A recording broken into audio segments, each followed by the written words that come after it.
ఎందుకు అతను కొడుతున్నావు? అసలు దీనికంతటికీ కారణం నువ్వే. నీ కూతురు చస్తుందని పచ్చి అబద్ధం ఆడి నాకీ దిక్కుమాలిన పెళ్లి చేశావు. అవును బాబు, 1000 అబద్ధాలు ఆడిన ఒక పెళ్లి చేయమన్నారు పెద్దలు. నేను ఈ ఒక్క అబద్ధం ఆడి పెళ్లి చేశాను. ఏం చేయమంటావు?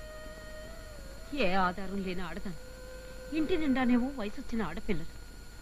బాధ్యతంతా మొయ్యాల్సిన నా మొగుడు ఈ భారం అంతా నేను నెత్తిన పడేసి చాతగాని వాడిలా ఎక్కడికో పారిపోయాడు.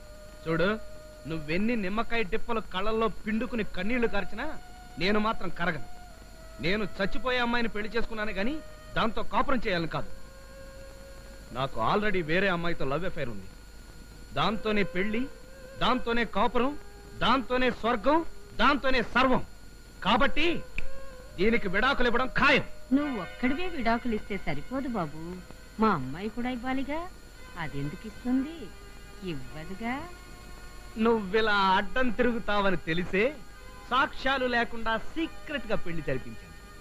మంత్రాలు బాకాలు కూడా నా మనుషుల చేత కొట్టించాను. నువ్వు ఇలా వంకర్లు తిరుగుతావని తెలిసే నేను కూడా సీక్రెట్ గా నా మనుషుల చేత వీడియో క్యాసెట్ తీయించాను. అంటే బ్లాక్ మెయిల్ కి దిగారన్నమాట. అది చూస్తాను. నీ కూతురు నాతో ఎలా కాపురం చేస్తుందో అది చూస్తాను. సరే, అంత ఇష్టం లేని కాపురం అది మాత్రం ఎన్నాళ్ళు చేస్తుంది? అయితే ఓ పని చెయ్యి.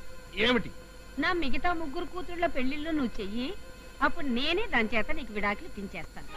మళ్ళీ ఇదేం ఫిట్టింగు? Amber fitting. మరేం చేయమంటారు? బొట్టుండి మొగుడు లేని బతుకున్నది. మామూలుగానే పిల్లలకు పెళ్లిళ్ళు చేయలేను. ఇప్పుడు పెళ్ళైన ఒక్క అమ్మాయిని మొగుడు వదిలేస్తే మిగతా వాళ్ళని చేసుకోవడానికి ఎవ్వరూ ముందుకు రారు. రాకపోతే నేనేం చేయను? ఆ పెళ్లిళ్ళు ఏవో చేసి పడే పీడ వదులుతుంది. నేను 3 పెళ్లిళ్ళు. నీకిదో లెక్క. తెల్లవారు లేస్తే 1,00,000 అబద్ధాలు ఆడి అప్పులు చేస్తుంటాం. 3 పెళ్లిళ్ళు అంటే 3,000 అబద్ధాలేగా.